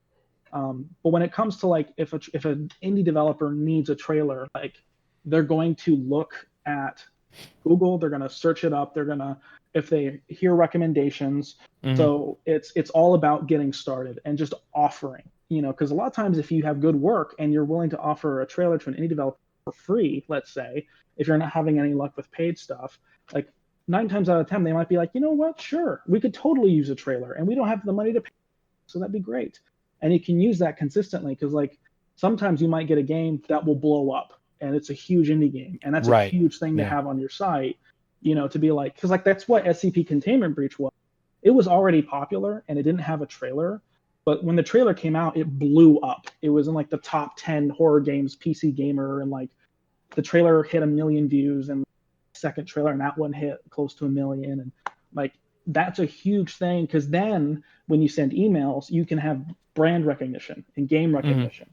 So like you can say like, when you start, you're not going to be able to say like, oh, we did first game Nintendo this, and like you'll have to say like, this is some of the stuff that we worked on. But the more you work on stuff, the better chances that someone that you're working with is either going to know the game that you worked on, which is going to legitimize them and you in their eyes, or they're going to look at your work and be really impressed with what you've done. So it's very important, I think, to just be constantly going after stuff. And it's not easy, like another option is being an intern at an agency if you want to play. But if you don't want to move to a whole other city and like find someone and then hope that you can get in and all that kind of stuff, like we're in the age of the internet, so you can still build it up on your own. That was actually going to be my next question, and then I'm going to put this dog out real quick. But my question was actually going to be about that remote versus local work. How do you guys have your office set up, and then do you find it easier with like people together, or does remote work perfectly fine? I'm sorry, I'll be right back. I'm just going to put him. Oh, that's totally fine. Go ahead and answer that. Okay, yeah. So in terms of, I think remote, a lot of people do remote already. Like a lot of editors will just work remotely from their own homes. Agencies tend to be there on site, so they'll have their own office. Like we have our own dedicated VR capture space, for example. So when we need to shoot VR trailers and whatnot, we've got a room space with Vive and all that kind of stuff, and we can put up a set and a green screen and do the kind of multi-set VR trailers with it, where it looks like they're in the game. We've also got our own dedicated gameplay capture stations, edit bays, sound rooms, stuff like that. So we have that, but we're working from our office in a lot of ways. So when a studio is working with us, a lot of times we can't work with someone in Sweden and then someone over here in the Netherlands, and then someone in China. Gotcha. When we're working at all of these projects at the same time, we can't constantly fly back and forth if we're going to want to work on the titles. So we'll work from our studio most of the time. People do remote work though. So like, if there's a concept artist and whatnot, that's like in England that we're working with, for example, that we're bringing on for a project, then like, yeah, they'll work from home and work in that regards. Granted, we have certain requirements when it comes to like security measures and stuff like that. External firewall systems and for Wi-Fi and all that kind of stuff that we want to make sure things are protected. But yeah, companies will also like want you to go on. So you'll go on site as well. Live action's very common for like on sites. So if you're shooting developer diary or anything like that. Sorry about that. Oh, you're totally fine. Jesus. I don't know if that answered the question. Did it, Maddie, for people watching, remote versus like at home? Yes. Okay. My other question was going to be, because this will be asked, is let's say somebody doesn't have any money for new games. We're making shit up now, but let's say they don't. What is there any free software or any software suggestions or places to, let's say they don't even know how to, it's pretty easy to, understand how to put two files together, but let's say they don't. Is there any free stuff or places you would suggest for them to get information on how to edit, maybe even some best practices? Yeah, so there's a lot of YouTube channels that specialize on how to edit. And I can send you guys a link of them because I can't remember them off the top of my head. Yeah, There's sure, a YouTube channel sure. of a guy No that problem. he specializes in that kind of stuff. But in terms of like software, so like there's a lot of free editing software. There's like on Windows, there's Windows Movie Maker. On Mac, there's iMovie and whatnot that come with the software that you can start editing on if you want. When it comes to recording gameplay, there's like OBS. There's a bunch of free software as well. And I feel like God, there's so many too now besides those. Those were like the ones. Like I started on Windows way back in like 2001 or 3 or whenever that came out. Yeah, same. But I know there's more stuff now. Like there are free apps of editing on your phone or on your tablet and stuff like that. But those are just a couple. When you like things like Final Cut Pro 10, for example, is I think $250 or something like that. You can go up. A great one is Adobe Premiere Pro, which is for at least $20 a month. Yeah, it's $19.99. Yeah. $19.99. Yeah, so that's a great one that you can use. That's affordable. That has a full suite of stuff that you can work on, and After Effects and whatnot as well. You can get the whole Adobe suite for $50 a month, I think is what it is now. But you can get access to these tools for fairly cheap if you want to teach yourself the like industry standard level of motion graphics and editing and sound work and stuff like that. But that's probably a good way to start. I would say like it's hard to say what works, mainly because it depends on what you prefer. There's no right or wrong program. Like some people like Final Cut, some like Premiere Pro, some like iCloud or iMovie. So what do you guys use? Like if you're allowed to say this, what do you guys like internally? What do you use and what do you find like works the best for you? Yeah. So in terms of like we use Final Cut, but I've used Premiere Pro a lot, and I've used Avid and Vegas and whatnot because I wanted to go out and do the rounds on programs to see what works. So I originally started on Premiere Pro, on Premiere Pro with editing and whatnot, and then I moved over to Final Cut once they got like enough features that were very good. Final Cut works amazing on Mac. It's just so well integrated and it's very quick for us. But we work on both PCs and Macs and whatnot. So we'll have like 18-core editing rig systems, and then we'll have PCs for gameplay capture, and we'll do a mix of hardware work and whatnot, and external pipelines that we've built to do capture stuff. I can't really talk too much in detail about what that is because I know that part is a little like proprietary, but yeah, in terms of editing, we use Final Cut. So, okay. And I know a lot of editors that just kind of do whichever they want to do. So Premiere Pro, Final Cut, I think it's worth, if you can, try the free trial and just kind of get an idea what works. But Matty, you said you did some editing too. I'm curious, what do you edit on? I do Sony Vegas Pro 16, Vegas. which Nice. Okay. which I mean it's nice, but man, when that thing starts crashing, it does not give up. I don't know if you've had the same issue, but when it comes to editing, I just meant my general YouTube content. I would. Oh, nice.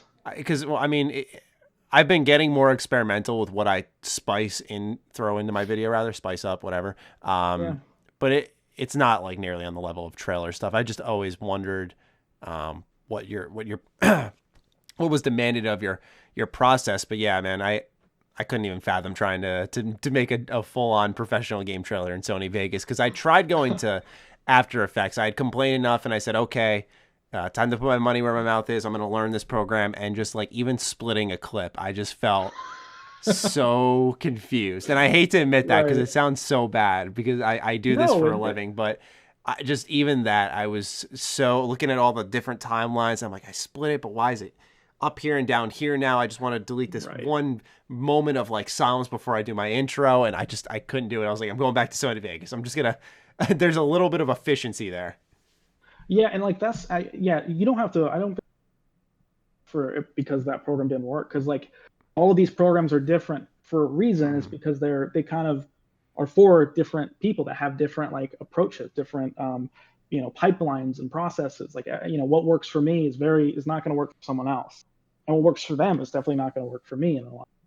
So that's why it's definitely worth, I think, being like experimenting like you did. Like now right? Yeah. Like the thing I always say is the greatest calamity of all is not to have failed, but to have failed to try. Which basically means if you don't try, you'll never know. I feel so now that you gave it a shot. Yeah, no, it's great that you did that. What about you, Karak? What kind of software do you use? Yeah, I use Premiere. I started out with that cheap German one that was I was trying to tell Maddie about this years ago. They do Music Maker. They're a German company. They do Music Maker, Movie Maker. They do like 55 different maker things. And it was cheap and it worked really well. But Premiere is just better at the rendering. It was that the rendering, whatever they were using, it was slow, and Premiere just sort of works. And then some After Effects, but most of the stuff I do is like Maddie, where I just throw some video in and hope that what I'm talking about during the review somewhat reflects what I'm talking about at the time. And I'm like, that's good. A couple of weeks ago, I did try to get lip syncing to where I was voicing over the top of somebody as a joke, and I almost died inside. It was like it was less than 5 minutes. It was less than 5 seconds, and I couldn't. I even looked up online like how the mouth creates the p sound or the p sound, so I could find this perfect cut, so I could say. And do you know what I ended up doing? I panicked so much I couldn't get it. I put Tory Black. I'm sort of risque. Yeah. I put Tory Black, who's an ex-adult film star, saying, "I love Karak. You should subscribe to ACG," because I couldn't get it fucking right. Like no matter what I did, I used text to speech. I went online, I found a text to speech, put my fucking microphone towards my speaker and hit play, and just threw it in. I was like, that works. But what was cool about Premiere and what's cool about all those is, I mean, I would say most of them are. I can usually see it and go, okay, I get this. But I agree with Maddie. There's a couple though that I've grabbed and tried out and been like, yep, nope. The thing I don't like is that they're all going to subscription. Not all, but many go to a subscription base. And I think a lot of people they'd rather have a one-time purchase. And I know when I was with Adobe for a long time, I was really happy. I had my one version. Fruity Loops was the same way because I do music, and Ableton and then all of a sudden, just like TV, everything moves to a subscription. And you're like, Jesus, really? Because it doesn't take very long before, 5 years now. So I would say for 3, I've been paying $20 a month. I don't even want to do the math because at some point that's going to make me mad. You know, I think that's the one thing. So I would suggest if people go out there, maybe find one, like you said, either a demo or one that's a one-time $49 purchase, $50 purchase. Suck up the rendering time because they're not going to be as good and mess around with it. But I mean, Final Cut's a one-time purchase. It's been Final Cut isn't. I have a Lightroom used to be free. But a couple weeks ago, Lightroom was like considered the free mammoth editor versus Premiere, and was completely free. But I'm pretty sure I just saw that Premiere bought them, which is another thing I don't like.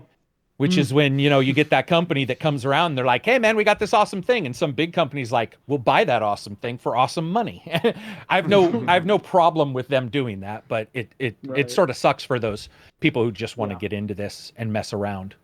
And just I do think though, like there's a side of that which is, it might it kind of flips, right? It's like a curve that changes, because when you start in, the lower price, $20 a month, $19.99, is really easy to start off with if you don't have a lot of money to upfront the cost, because like some programs are several $100s to buy in one go.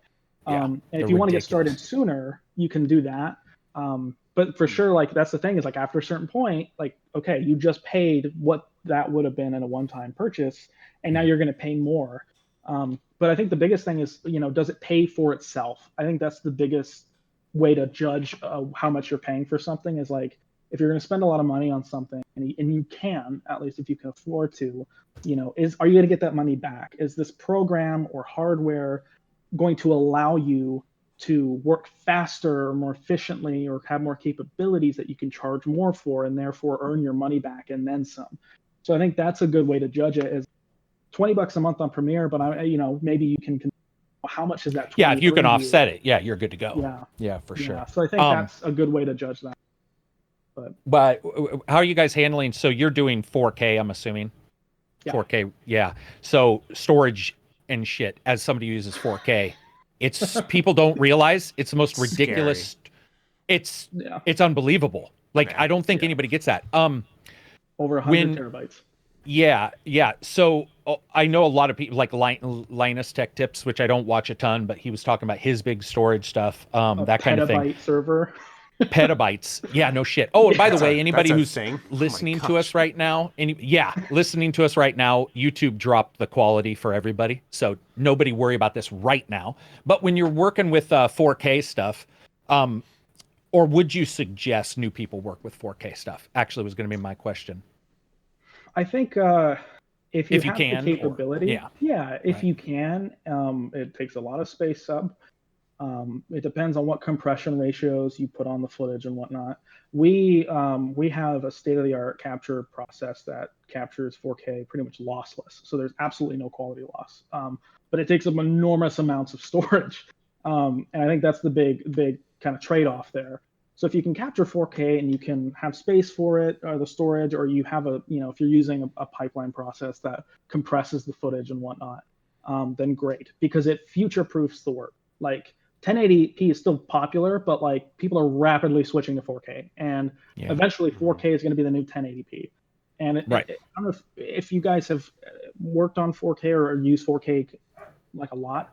When you are on 4K and you go back to 1080, it's vastly more noticeable that it's not as clear. And like we work on 5K, so we'll do art and stuff like that. And we'll do others in like 9 or 10K in terms of resolution, just so we have the flexibility. But we have 5K screens and whatnot. So even going to 4K now is weird because you notice that little bit of loss. And so I think like if you can do 4K, it's going to be, that project's going to last longer, and people are going to appreciate that in the future. But at the same time, like it is more pricier to go that route because you need more storage. You're going to need a computer that can handle it if you're going to be editing and doing all that kind of stuff. So if you can't handle it, 1440p is a good backup option, I think, for you guys to do. 2560 by 1440. Those are more affordable. I would definitely ask people to start there if they can. If they can't afford that, 1080 should be just fine. So for now, but just that's a good thing. It future proofs your future work if you do 4K. So. Yeah, Bethesda, whenever I went to any of their events, because I bring them up because they're the only one I've ever seen have this specific capture device. When you're playing, you have the game screen, right? And then beneath it will be this device that has whatever's on screen on that. And it'll like slot in a external hard drive into the back, and it captures it in 4K, and it's insane quality. Yes, I believe that is it right there. Yeah. Yep. Yeah, I've got two of them. Ninja? Yeah, Ninjas. Yeah, Ninjas are probably for somebody who doesn't have a shit ton of money. You can get the 1080 Ninjas for pretty cheap, and the 4K ones aren't super bad. Yeah, I know the 4K ones. I hear they overheat really easily. Yeah, I actually have a fan that is. I mean, obviously they're not going to admit it, but I do believe that that's an issue because this is the second one I've gone through, and I talked to John Linneman from Digital Foundry a lot about like what hardware they use for capturing stuff, and I was like, I want to do this, and he was like, yeah, it's good because the splitter's legless. There's no, so you can split to your monitor. You don't notice any issues. Which, let's be honest, if you're capturing in like OBS, you can get anywhere from 40 to 70 to 120 millisecond lag. And so if you're trying to record a fighting game, it can be really rough if you're trying to play it. But dude, I would agree with you. Something is weird with these because I have a fan on it. Because when I don't and I touch the top, it's too much in one little case, if that makes sense. Like I'm hoping a new company comes along and is like, you know how it is, competition. Right. Somebody will come forward and be like, let's make one that, doesn't have to fit in your fucking pocket, because I think that's sort of what this is. But yeah, they're very cool. Theirs were a little, I think, bulkier than yours. But yeah, you can get a 9-inch. That's pretty I remember I went to a Dishonored 2 event, and all the device terrifies me, and it's why I never invested in one, because I've gone to multiple events where they've sent me home with the capture and it just didn't work, and you're like, oh fuck, like, you're just like, what? Yeah, you just spent like hours playing the game. I just got heart palpitations. Yeah, it's a horrible feeling. And I told you I left. Oh, go ahead. No, I was gonna say, and so like now I'm very much, before I leave any event, and I know someone would say this is common sense, but you kind of trust it in the technology. But yeah, since like 2017, anytime I leave an event, I'm like, can you just give me a minute? I just gotta make sure this all did record properly, because the companies have been cool and given me like a little extra time to just round up what I need if I lost some gameplay. So yeah, what were you gonna say, Karak? I was just gonna say that when it comes to footage, that's why usually with like newcomers, if they're starting out, FLV is a little better than like MP4, because MP4, if it crashes, you're screwed. Like that file is dead. And as somebody who's watched their PC crash, there's nothing worse than 4 hours or an hour or 4 minutes of your video, and you're like, that's screwed. FLV can crash, and it just, you don't have to worry about it. But what I was going to say, I was just saying, you were talking about footage. That one time when I ended up taking the embargoed footage away from Ubisoft at that event, and they chased me down. Like I think we all have a story of working with a big company where something crazy happens, and they were awesome about it. It wasn't even on purpose on either side. But it's like you have these weird issues, and we also got footage one time that didn't work. It wasn't from a Ninja, it was from something else. But yeah, that can definitely happen. I think anybody should double check everything. I mean, we double checked the Baldur's Gate stuff like 11 times because they were like, we're going to give you B-roll. And it's, we got to make sure it's this and this and this so we can use it when we need to use it. Where are we getting it? They were very cool about it. But double check, triple check. Triple record, for Christ's sakes. I record twice sometimes. Shadowplay and Ninja. So sometimes I'll record Shadowplay just because I'm like, this is never broken. Shadowplay has. But just in case, because Right. Well, or color grading will be off. Yeah, it happened to me with DBZ Kakarot. I recorded like 4 hours of gameplay to do impressions, and it was recording through my Elgato into an external hard drive I had plugged into my computer. And when I went to my studio space, I plugged it into the computer and I double click and it's not there. I'm like, you gotta be kidding me. I was like it wouldn't load in. And so now I'm just a very compulsive recording chopper, I almost call it. Like, I'll keep a timer when I'm playing a game, and the second I hear it, I'm like, okay, it's an hour. Stop, start. I just an hour, bro. You got huge nuts. Yeah, man. I don't make it an hour. I don't make it. I make it like, man, no way. Well, because here's the thing: is I hate having when I open up my editing software and I see 80,000 files. I'm like, oh god, this is no. This is way too much. Are you at your computer when you're doing this, or are you just hitting a button? Start. I use Shadowplay when let's say I'm on PC. I use Shadowplay, so it's just like. Bang. Dude, do what I do. I'm telling you. Save it.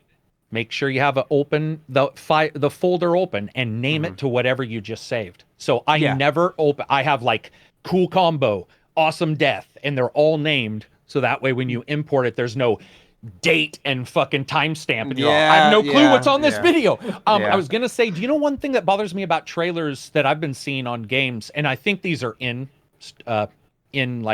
company trailers because it's usually indies or IGN for some reason, but their color, they're using limited or full instead of whatever they recorded at. And so for their color, so 256. And what you'll see is go look at a lot of people's trailers. They're really blown out. Like they're really, or they look almost gray and not rich in color. And it popped in my head because you earlier had said some people, when they capture footage, color grade it and all that stuff. And you're like, I don't really touch things.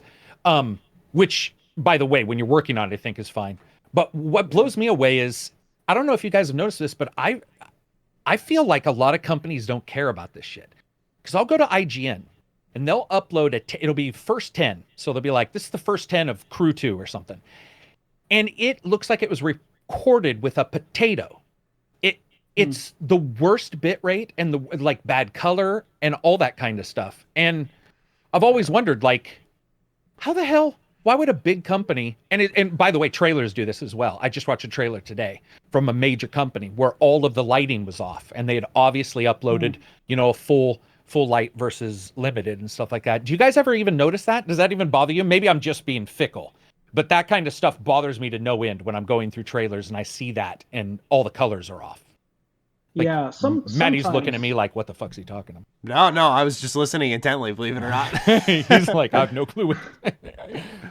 I think with the IGN thing, it could be, it could be that maybe someone was working on it. They might have not completely understood that process. And I think it's more of a learning process. So making sure you're capturing the right, the right bit rate and making sure that the quality is right. But it's a complicated, you guys have both seen, it's a complicated process.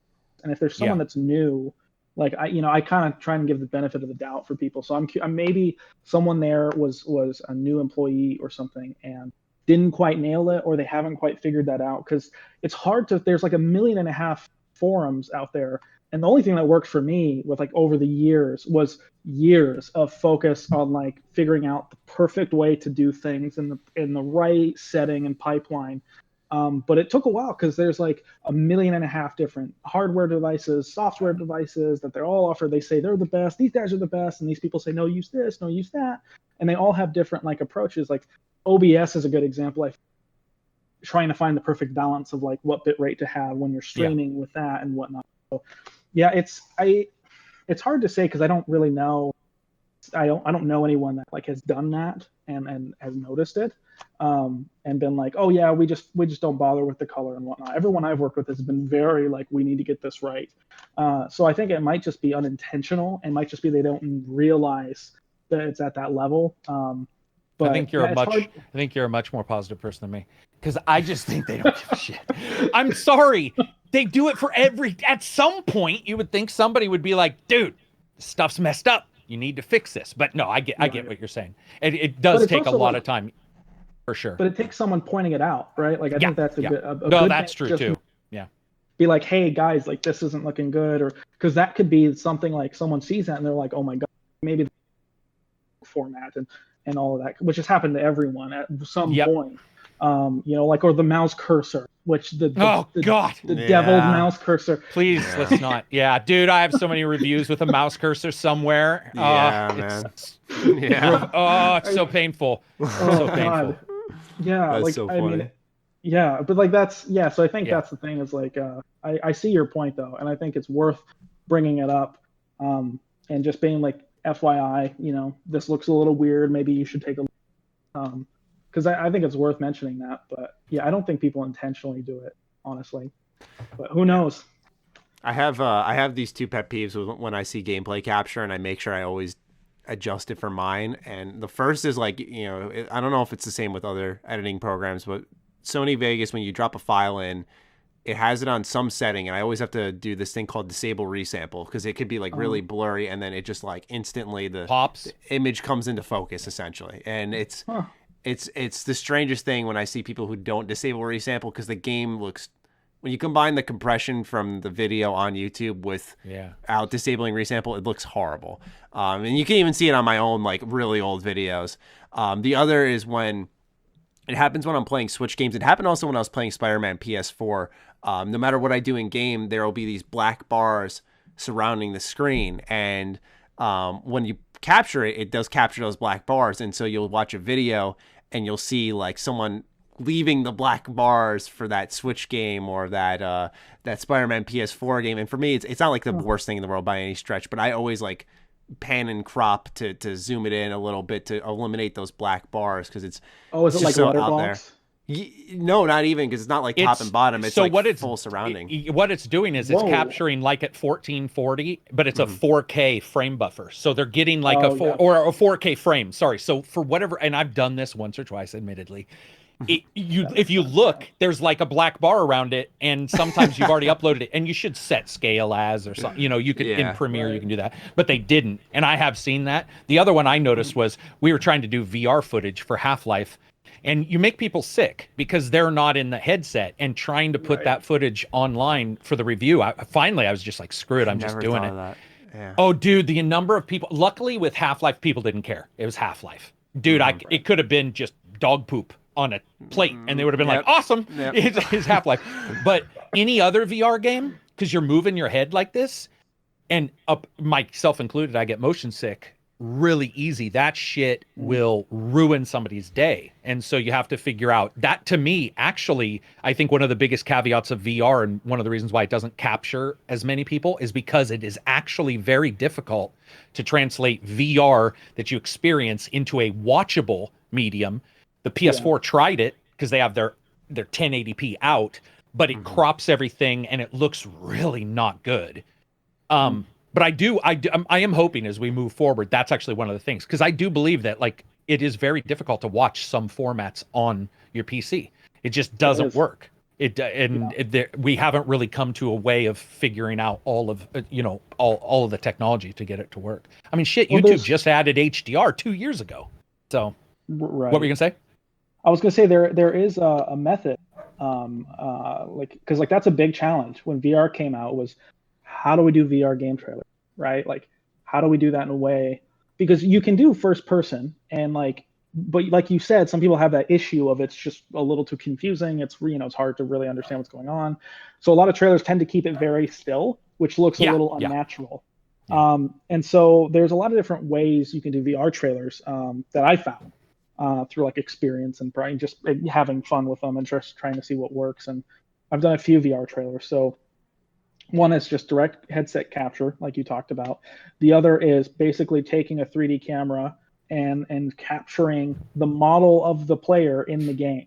So like when the player is moving, some games will actually create an entire model that will follow the player, like motion capture almost. Right. That'll follow the player's movements. And so you can capture that aspect to see the player playing as this character and whatnot. And it's a little bit more digestible and understandable to see. The other thing is, the other option is basically using what Vive does a lot, like, and a few other companies, which is taking a green screen, having the person wear the VR headset and play around with it.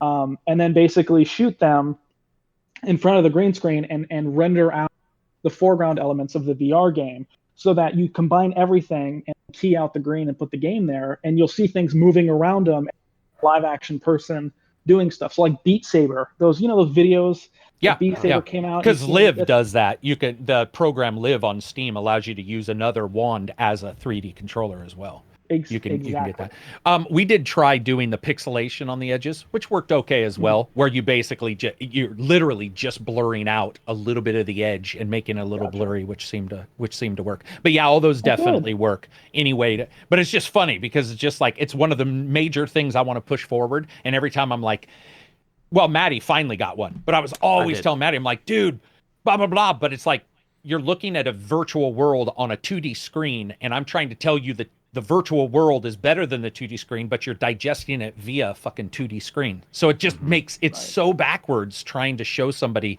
good VR and be like, this is amazing. And they're all, all it looks is bad, actually. It looks like the person can't play. It looks, everybody's shaking. I do know that there is this new thing on YouTube. My girlfriend had showed me, and it's like a 3D vlog almost, where it's like someone sitting there talking to the camera. You can click something on YouTube and actually like rotate while they're talking and like see the room around them. And I wonder if VR could ever have an implementation of that, where while you're recording, the player could, or the viewer rather, could like click their screen and like drag and kind of look around, sort of like you would in VR. I don't know. You got a much cleaner room than I do, though.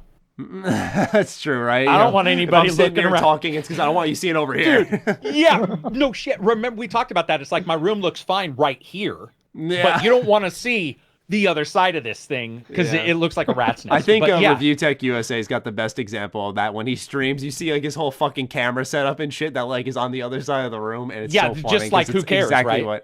I mean, I give him props because for me, it's like, you guys don't need to see that mess, but like for him, he's like, yep, that's my stream background. There's just spider webs worth of cables and shit all piled up. And, it's great. So if you hold on 1 second, these are about to die. I'm going to switch to headset. Yeah, for sure. Real quick. Gotcha. Yeah, man. Do you have any more questions, Karak? Or let me look. I wrote ones when I got your Twitter. Hang on 1 second. Sorry, the human malware, we'll call it that so we don't get demonetized, is affecting our local hospital. So I'm getting emails from our local hospital right now too. Same. Yeah. There. Can you guys hear me all right? Yes. Yeah. Okay. Cool. Sorry about that. Nope, you're good. I asked about the I asked about the starting software. I didn't ask about the starting hardware, but he said some of that is proprietary, so we'll skip that. I mean, I can talk about like what you can start with. Yeah, why don't you do that? Let's say somebody has a smaller budget. What would you suggest? I mean, you could depends. First, you'd probably want to pick Mac or PC, and I'd imagine if you're doing PC, might be great just because so you won't have to need, because you're not going to be doing game on Mac by like capture gameplay, because Mac isn't a fully supported platform as much as Windows is. So I'd probably suggest you get a PC. So like a laptop, there are some really cheap laptops that you can edit off. Obviously, if you're going to do 4K, getting something with a little bit more cores, a good CPU, a good GPU, stuff like that. Granted, on a laptop, you're going to be limited to the graphical that is the laptop's capable of outputting. So getting a custom built PC is great. You can get those under $1,000 generally if you want to build it yourself. And then looking at the GPU level, what's a good quality range? Because developers are going to want their game to look the best, right? They're going to want to they want it to look great. If you're going on console, if you're going to do a console trailer, Sony and Microsoft are a little bit more picky about that stuff and don't want you showing full 4K maxed out, stuff like that on a PC. They want you to do it accurate to how it's going to look on the console. So with that, you're going to have to pick and choose and make sure it's accurate. You'll get maybe like Xbox dev kits and like we do and whatnot, and capture directly from there or stuff like that. But getting a decent GPU for whatever resolution you want to capture in is probably a good starting point. But this might be a case of where you just might have to build up to the high fidelity graphics types of games. So, you might not start and be able to capture Doom Eternal in 4K, 60 FPS and all that kind of stuff. You might have to start with smaller indie games and maybe invest in a better graphics card and stuff like that. Hardware is the point where you have to put some money for it. You can maybe rent equipment as well, which is an option for some people. If there's a really big graphical fidelity title that you need to capture, you can always rent a high-end workstation or high-end, gameplay capture PC with a 2080 Ti in it, or whatever you need, or a 1080 Ti, and use it for the period of that trailer and then send it back. So there are options if you need like graphical power now instead of later. I'm a big fan of like owning the stuff and building it up and like getting the best of it and like not having to do that monthly payment. But like granted, there are options out there, but that's just a few. It really depends on what your preference is. If Macs are good for editing and whatnot, and like artwork and stuff like that. And PCs can also do that as well because they have the Adobe Premiere set. But really with Macs, if you like working Final Cut or if you want any of the proprietary software, then using a Mac and a PC is preferable. But there's a lot of different options out there. Hopefully that helps a little. No, it's been plenty helpful, man.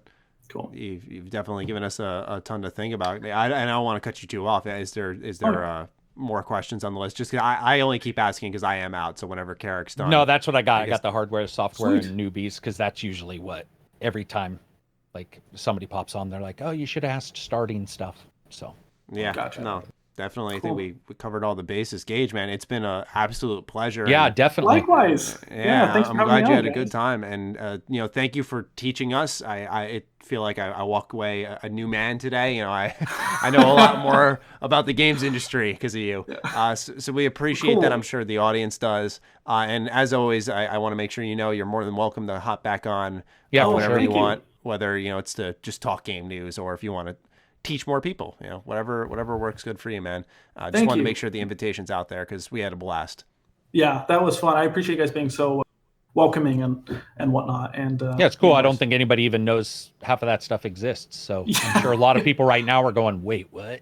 Right. Yeah. I mean, just as long as we can get more people to try it out, like that, I think that would be cool to see. Exactly. Stuff. So. Nobody loses out. Yeah. Exactly. Cool.